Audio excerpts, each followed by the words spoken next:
आमना आरिफ जो अपने बाप के साथ इमरान आरिफ के साथ जाते हुए एक दर्दनाक हादसे का शिकार हो जाती हैं। वो कराची यूनिवर्सिटी स्टैटिस्टिक्स डिपार्टमेंट की अंडरग्रेड स्टूडेंट थी और वाइल्ड्स के लिए तैयारी कर रही थी। उस बच्ची को ये नहीं पता होगा कि उसके ख्वाबों का बल्कि ज़िंदगी का अंत इस तरह से दर्दनाक होगा। एक बदनुमा बदमस्त एक अमीर औरत इस तरह से लापरवाही से तेज रफ्तार गाड़ी चलाते हुए सर्विस लाइन पे दो गरीब बाप और बेटी का कत्ल कर देती हैं, ख्वाबों का कत्ल कर देती हैं। लेकिन इस सोसाइटी का रवैया देखें, इस सोसाइटी में अगर हम ये बात करेंगे तो ये बात नहीं है। पाकिस्तान में एलीट के हाथों गरीबों का कत्ल, गरीबों का एक इस तरह से जो वाक़यात हैं वो नए नहीं हैं। पिछले साल ही सिंध में एक केस हुआ है फातिमा फरोडो का, उसके बाद उससे पहले नाजिम जोकी हुआ। इवन बहुत सारे आए दिन किसी न किसी तरह से ऐसी कहानियां सोशल मीडिया पे रिपोर्ट होती रहती हैं। ये चीज़ें नई नहीं हैं, लेकिन इस तरह से हम देखते हैं कि हर वाक़या एक एक्टिविज़म के पीक पे जाता है, सोशल मीडिया एक्टिविज़म जुड़ता है और एक उसके बाद एकदम से जो है वो पीछे ये कागजात के पीछे चला जाता है। लेकिन उसके रिजल्ट्स हम अगर देखें तो हमारे हाथ में कुछ नहीं होता। हम आज इस सारी जो टॉक है उसमें ये बात करेंगे कि ये इस तरह से के वाक़यात एकदम एक्टिविज़म पे आके अपने अंजाम क्यों नहीं पहुंचते, इनको किस तरह से जो है वो फाइलों के नज़र किया जाता है।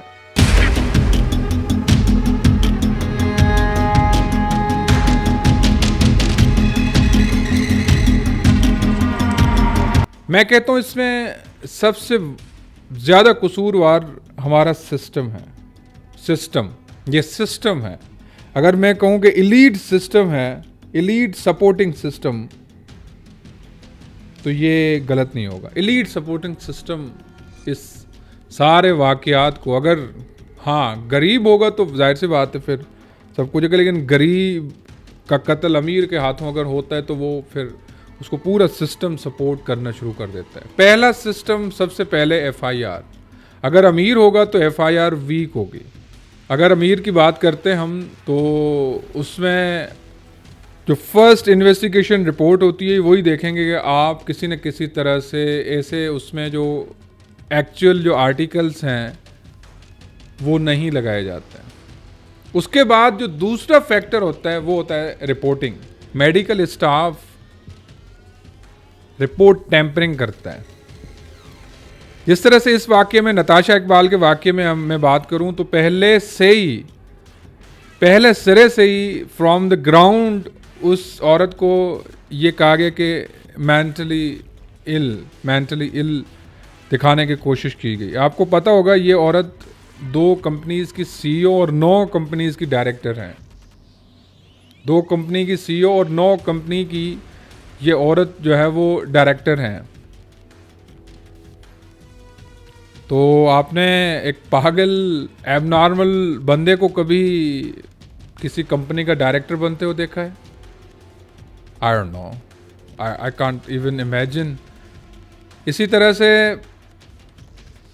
उसके बाद JPMC में FIR के बाद रिमांड के बाद इसका जैसे ही रिमांड होता है और रिपोर्ट आती है तो आप अगर रिपोर्ट पढ़ेंगे, मैं सिर्फ रिपोर्ट पे हैरान हूँ कि किस तरह से ये आगे चल के देखिएगा यही रिपोर्ट इस औरत को बचा सकती है। उस रिपोर्ट में बाकायदा लिखा हुआ है कि our examination by the doctors on duty it was found that she was confused and behaving abnormally.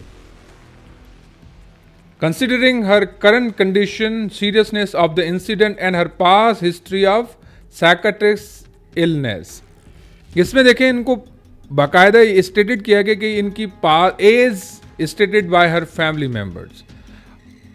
अब उनके अंडर ब्रैकेट लिखा गया है कि though no past records have been provided. अगर इन केस अगर कहीं न कहीं तरीके से ये पास रिकॉर्ड प्रोवाइड कर देते हैं तो फिर ये केस भी समझ लें एक कोर्ट्स के हवाले होके ये इस रिपोर्ट की बुनियाद पे आगे चल के इसको मेंटली इल दिया जा सकता है। तो मेडिकल स्टाफ की जो रिपोर्टिंग है ना सर, वो इस तरह के केसेस में बड़ा मेजर रोल प्ले करती है। सबसे ज़्यादा जो मेजर फैक्टर है जो एलीट सपोर्टिंग सिस्टम में मेजर रोल प्ले करता है वो है जुडिशियल सिस्टम। हमारा जुडिशरी सिस्टम ज़्यादातर केसेस में justice delayed is justice denied वाला काम करता है।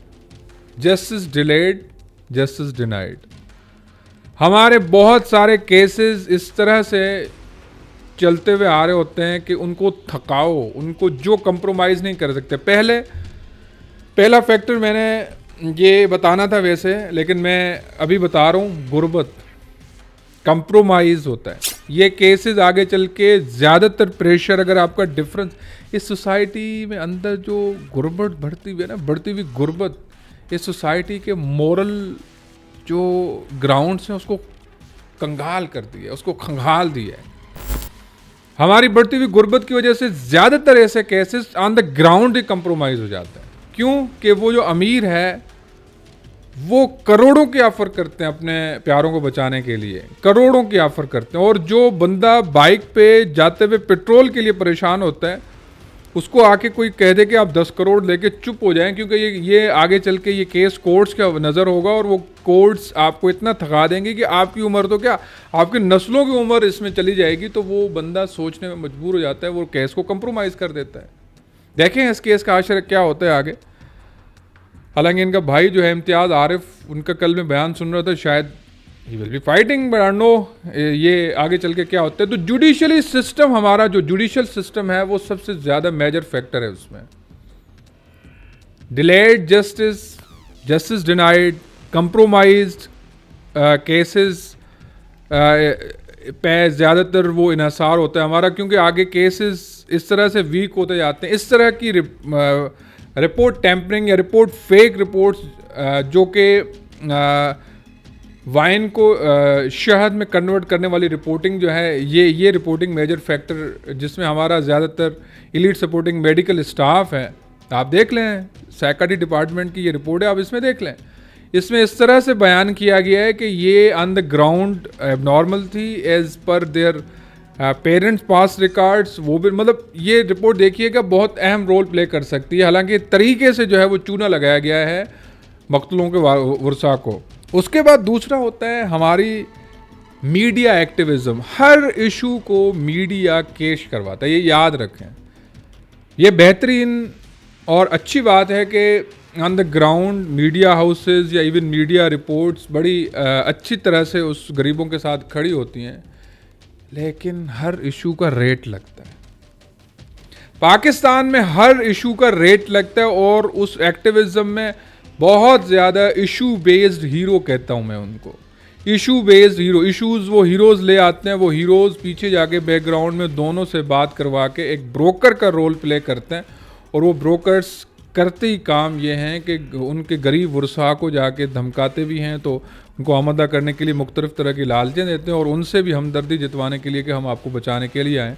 तो दोनों साइड पे वो इशू बेस्ड हीरोज़ जो हैं पीछे जो है वो, और मीडिया एक्टिविज़म जो है उसमें भी कुछ जब नमक या जो है ना कहते हैं ना कुछ डाला जाएगा तो वो भी आस्ता आस्ता धीमा हो जाता है। जब मीडिया ही वो बात नहीं उठाता, मीडिया एक्टिविज़म ख़त्म हो जाता है।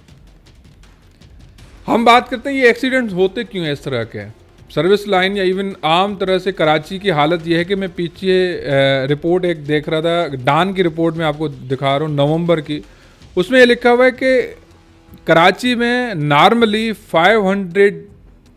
500 से ज़्यादा लोग पर डे एक्सीडेंट्स का विक्टिम होते हैं।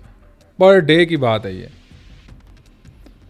एक्सीडेंट्स का शिकार होते हैं। एक्सीडेंट्स उसमें ज़्यादातर जो 70% एक्सीडेंट्स हैं वो मोटर बाइक के होते हैं। अब अगर उसके पीछे जाएंगे तो आपको पता लगेगा सबसे ज़्यादा जो उसमें मेजर फैक्टर है वो कराची के रोडों की हालत। सर कराची डिफेंस को देख लें, यूनिवर्सिटी रोड को देख लें, बहुत ज़्यादा कराची कोई सालों से खुदा हुआ है, यूनिवर्सिटी रोड को ही पकड़ लें तो उसको 3 साल हो गए हैं जो ये ऑरेंज लाइन के लिए जो ट्रैक बना रहे हैं, ऑरेंज बस सर्विस के लिए जो बना रहे हैं, वो 3 साल से वो रोड खुदा हुआ है। और उनके जो हालत है, आपको नॉर्मली जो जिस सफ़र में आधा घंटा लगता था वहाँ पे आपको 2 घंटे लगते। जगह जगह अगर बारिश पड़ जाए उसके बाद जो रोडों की हालत है, इसमें ज़्यादातर जो कंट्रीब्यूशन है रोड एक्सीडेंट्स में वो आपकी रोडों की हालत है, इंफ्रास्ट्रक्चर कंडीशन है, सिविक मैनेजमेंट है। तो इस तरह से हम अगर देखें तो ये पूरा सिस्टम एक एलीट सपोर्टिंग सिस्टम है पाकिस्तान का। और इसमें ज़्यादातर केसेस आगे चल के कोर्ट्स के नज़र हो जाते हैं और फिर कंप्रोमाइज़ हो जाता है और फिर इस तरह से केसेस उभरते आ रहे हैं। तो हाँ, अगर इनका हल है कोई, अगर आप सोच रहे होंगे कोई हल भी बताएं, तो हल ये है कि कोई इस तरह से मेजर लेवल पे जुडिशल रिफॉर्म्स आएँ जो कि इमीडिएट जस्टिस लोगों को प्रोवाइड करें, और इस तरह से फिर कोई ऑनेस्ट, जो कि आइडियल है ऑफ कोर्स, कि ऑनेस्ट स्टाफ, मेडिकल स्टाफ हो या पुलिस सर्विसेज में कोई ऑनेस्ट लोग आएँ जो कि सिर्फ और सिर्फ ऑनेस्टी से अपनी सर्विसेज डिलीवर करें, लीड को छोड़ के, जो जिसमें FIR टेम्परिंग है, रिपोर्ट टेम्परिंग है, वो ना करके गरीबों को रिलीव कर सकते हैं। या इस तरह के जो सोशो पॉलिटिकल जो विजनरी इदारे आएँ, जिस तरह से पॉलिटिकल पार्टीज़ भी हों, तो उसमें कोई एक मिशनरी लोग आएँ आगे जो कि कम से कम बेसिक बुनियादों पे कंप्रोमाइज़ ना करें, जो कि justice is a basic commodity और basic service that can be serve to the poor people. लेकिन ये भी नहीं है हमारे यहाँ। जस्टिस डिलेड, जस्टिस डिनाइड वाली रूटीन चल रही है, कंप्रोमाइज़ हो जाते हैं केसेस, आगे चल के मीडिया एक्टिविज्म भी ख़रीदा जाता है। इस तरह से बहुत ज़्यादा चीज़ें चलती हैं। लेखें, उम्मीद तो ज़्यादा है कि ये जो इमरान आरिफ और उनकी बेटी आमना आरिफ का केस है आगे चल के किसी मंतकी अंजाम तक पहुँचे, लेकिन ये कोई हिस्ट्री इस तरह कोई नॉर्मल नहीं है। Thank you so much for the watching.